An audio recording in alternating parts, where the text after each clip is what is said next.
everyone, and welcome to our deep dive. This time, it's all about the UK's autumn budget 2024.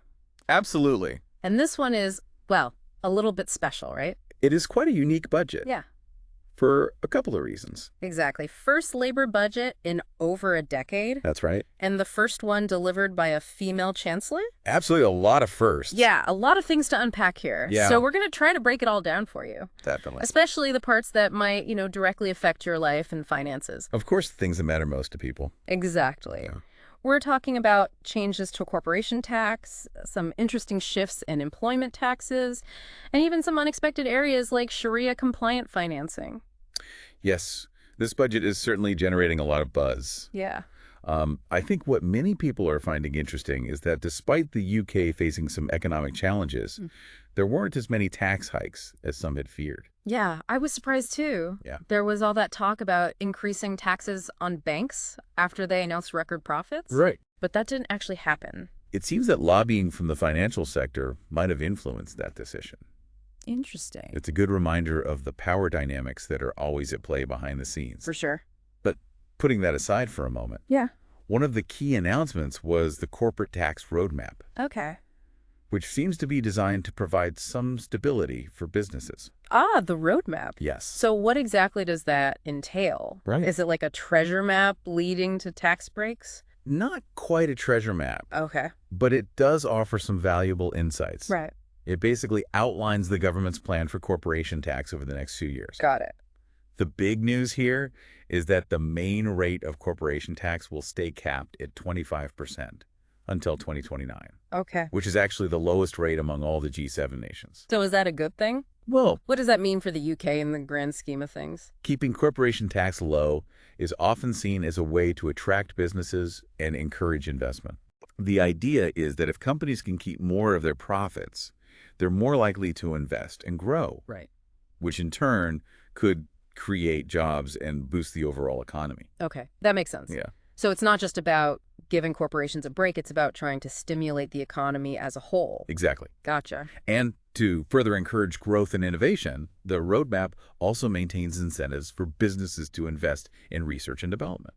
Okay, so for anyone listening who works at a company focused on R&D, Yes, this is good news. absolutely. It means your company is likely to keep getting support for those innovative projects. Exactly. Cool. It's a positive sign for the future. Speaking of complicated things, the budget also mentioned something called transfer pricing reforms. Yes, To be honest, that sounds a little bit intimidating. I can see why that might sound complex. Yeah, Let me try to simplify it. please. Essentially, these reforms are about how multinational companies are taxed on transactions between their different branches or subsidiaries, especially when those transactions cross international borders. Ah, so it's about making sure those big corporations are paying their fair share no matter how complicated their structure might be. That's the general idea. Okay, The goal is to make the system more transparent and less prone to loopholes right. so that everyone is playing by the same rules. Fair enough.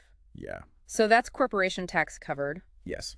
But for most of us, the more immediate impact is probably going to come from changes to employment taxes. Absolutely. That's going to hit a lot of people's wallets. Yeah. And I have to say, some of these changes might not be the most welcome news. Yes. Unfortunately, there's an increase coming for employer national insurance contributions. Okay. Or NICs, as they're usually called. Right. We're looking at a 1.2% rise, which brings the rate up to 15%. Okay. And here's the kicker. The threshold for paying these contributions is also going down, Oh. which means more businesses will be affected. Okay, so this means businesses have to pay more in taxes for their employees. Could that end up having a knock-on effect on things like wages or even hiring? That's certainly a possibility. Right. Higher NICs could increase costs for businesses, which they might try to offset in other areas. Yeah. That's something to keep an eye on. It's a bit of a bummer for sure. Yeah, not the best news. But on the bright side, there was some good news for small businesses tucked away in the budget. Absolutely. So, The employment allowance, which is specifically designed to help small businesses with their NIC's burden, right. has been increased to £10,500. Okay. And there's no longer an eligibility cap, so more small businesses can benefit. That's a welcome relief for all the small business owners out there. Definitely a bit of good news there. It could make a real difference in their bottom line. For sure. But what about those of us who aren't running businesses? Right. Was there anything in the budget for the average employee? Well, the good news is that 𝗵𝗃𝗃 benefit-in-kind rates for electric vehicles are staying stable until 2028-29. Hold on, BIK. Yes. For those of us who don't speak fluent tax code, Of course. could you explain what that means? Benefit-in-kind, or BIK, Yeah. refers to the taxes you pay on benefits you receive from your employer, Okay. like a company car. Right. So basically, if you have an electric company car, you won't see your tax bill go up for that benefit until at least 2028. Okay, good to know. Yeah.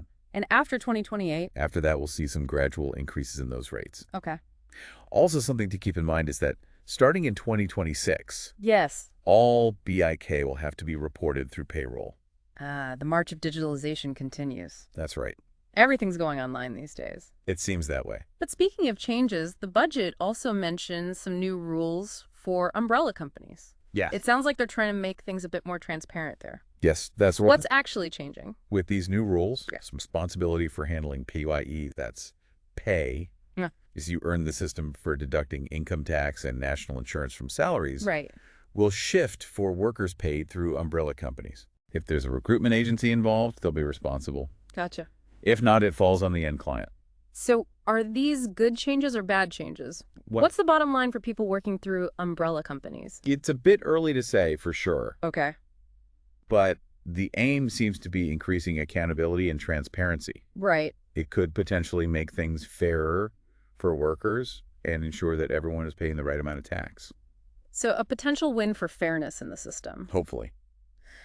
Let's move on to something that affects anyone thinking about their financial future. Yes. ISA limits. Uh-huh. Any news there? Not much is changing on that front. Okay. The budget freezes ISA subscription limit at their current levels until 2030. All right.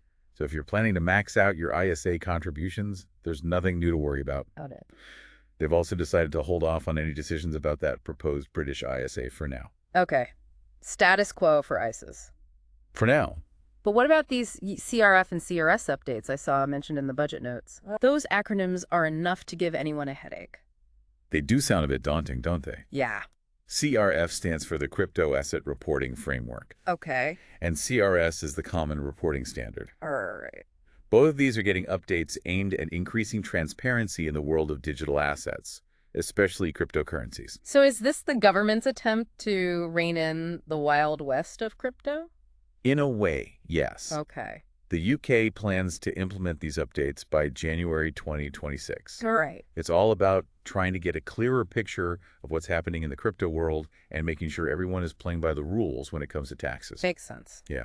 Now, this is something I really didn't expect to see in the budget. Yeah. Changes to alternative finance with a specific mention of Sharia-compliant financing. It's an interesting development for sure. Yeah, what's the story there?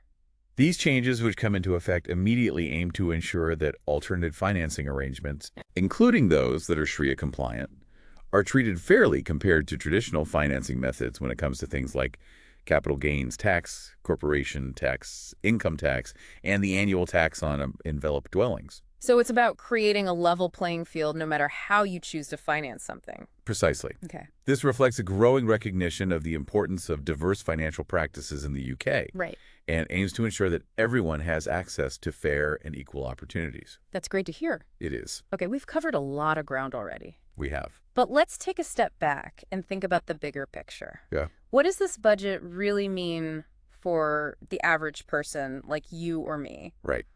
What are the key takeaways so far? Well, if we connect the dots, a few themes start to emerge. Okay, like what? This budget seems to be walking a tightrope, Yeah. between fiscal responsibility and encouraging economic growth. Right. It's about raising revenue, where it's seen as necessary, like those increased NICs we discussed, but also promoting investment and innovation through things like the corporate tax roadmap. Right. And there's also a strong emphasis on fairness running through a lot of these changes, like closing loopholes with the transfer pricing reforms and the new regulations for umbrella companies. Yes, I agree. And looking ahead, those changes to digital asset reporting and the focus on accommodating alternative finance methods like Sharia-compliant financing show that the government is taking the future of finance seriously. It's like they're trying to anticipate the changes and challenges that are coming down the line. Absolutely, trying to be proactive. So for our listeners who might be feeling a bit overwhelmed by all this information, Yeah, it's a lot to take in. could you sum up the main message of this budget in a couple of sentences? Okay. What's the big takeaway for the average person? I'd say the core message of this budget is that the government is aiming to stabilize the economy, ensure a fairer tax system, and prepare for the future of work and finance. Okay. It's about balancing the need to address immediate economic concerns with investing in long-term growth and opportunities. Okay. That's a helpful way to put it. So whether you're a business owner, an employee, or just someone trying to make sense of their personal finances, this budget has given us a lot to think about.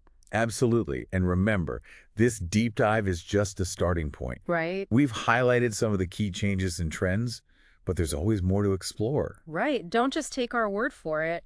We encourage you to check out the full budget document and delve deeper into any areas that particularly caught your attention. And if you have any questions or want to discuss specific aspects in more detail, don't hesitate to reach out. Yes. We're always happy to help you navigate the complexities of the financial world. We're all in this together. Absolutely. But before we wrap things up, I think there's one more important point to consider. Okay. We've talked about the intended impacts of this budget, Right. the goals the government is trying to achieve, but what about the unintended consequences? That's a great point. Every action has a reaction, and sometimes those reactions can be unexpected. There are always ripple effects that policymakers might not anticipate. Exactly. It's like a game of financial chess. Yes. Every move can have a cascade of consequences that ripple through the entire system. I like that analogy. For example, how might these changes to corporation tax actually impact investment decisions in the long run? Right. Will businesses truly feel that sense of stability and predictability the government is aiming for, or will they remain cautious in the face of global economic uncertainty? Those are excellent questions. And what about those employment tax changes? Yeah. Could that increase in employer NICs lead to businesses slowing down their hiring plans or even exploring automation as a way to cut costs? And on the flip side, will the increased employment allowance really be enough to incentivize small businesses to expand and create new jobs? There are so many factors at play. It's fascinating to think about how these changes might interact with each other and with the wider economic context. And what about those changes to alternative finance? Will they truly level the playing field, or could they unintentionally create new complexities and challenges? It's a complex web of interconnected systems.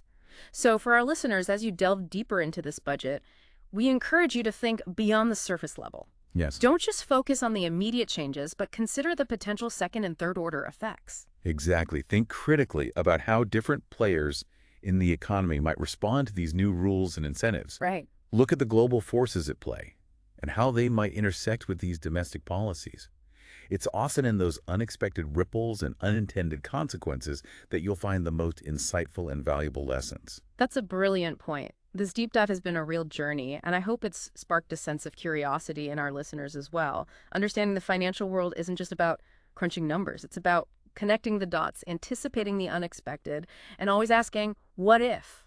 Well said. And with that, I think we've covered a lot of ground. Yeah. We've unpacked the key elements of the UK's autumn budget 2024, explored their potential impacts, and hopefully provided you with some food for thought as you navigate your own financial decisions. Remember, knowledge is power. The more you understand about the financial world, the better equipped you'll be to make informed choices and achieve your goals. And if you ever feel lost or confused, remember that there are resources and experts available to help you. Don't be afraid to ask questions and seek guidance.